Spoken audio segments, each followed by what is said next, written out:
Has the United States gone from winners to whiners? The left outraged over President Trump's tough stance on rogue regimes, but our next guest calling him out, writing, quote, "The fear of challenging these losing arrangements is so high that rather than support our country, elites wind up supporting dictators and others who have found America in the last 25 years to be an easy mark." Who wrote that? Former Hillary Clinton campaign strategist and chairman of the Harris poll, Mark Penn. He's the author of a new book coming out in 2 weeks. It's called Microtrends Squared. He joins us live here in New York. Good morning to you, Mark. Morning. When did America lose its backbone? That's one of the things you say at the very beginning of your column. Well, because Americans have always had confidence to be the country that stands up for right against dictators, theocratic regimes, countries with beggar-thy-neighbor policies, and what's happening to the national psyche.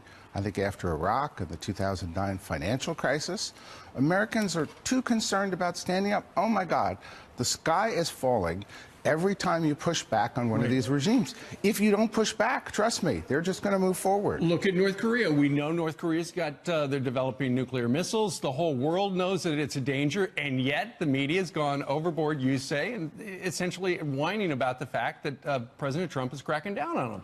Well, if you look at public opinion, most people say North Korea can't be permitted to have nuclear weapons and intercontinental ballistic missiles. But then they think President Trump has gone too far.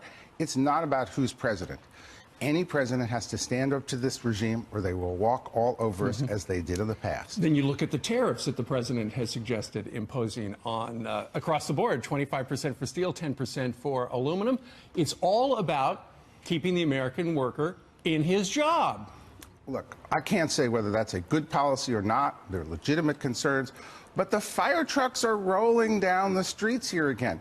The sky is not falling. Business just got $750 billion of breaks. If there has to be some pushback on China, which everybody acknowledges is a dumper, you've got to push back. The national confidence has got to be behind this, or we're going to be a chump nation. Nate Silver wrote on his blog yesterday that Democrats better not think that it's going to be a slam dunk in 2018, because it's not. No election is ever a slam dunk. I think it's tightened up a bit, but Democrats have the edge. Yeah. Because I think on some of these tough issues, I think they were very strong on health care. Regarding your column about when did we lose our backbone exactly, what's the message for the President of the United States? Because he's the one guy with his Twitter who's pushing back on the narrative by the media. The message is that any president, whether it was Trump or Hillary Clinton, now would have to rally the national confidence. How do you do that? Americans have to feel confident that they can stand up to what's going on in the world. And I think that takes a president showing leadership in these areas, not backing down, and getting confidence and bringing together the members of Congress. After all, nobody supports North Korea. Nobody supports Iran. How are we in these positions of continuing deals we know are bad? It's one thing, though, for the president to stand up, but his own Republican Congress, in a lot of measures, won't stand with him. Well, and that's what's so funny. All of these Republican congressmen oppose the Iran deal, think Korea is a complete rogue nation.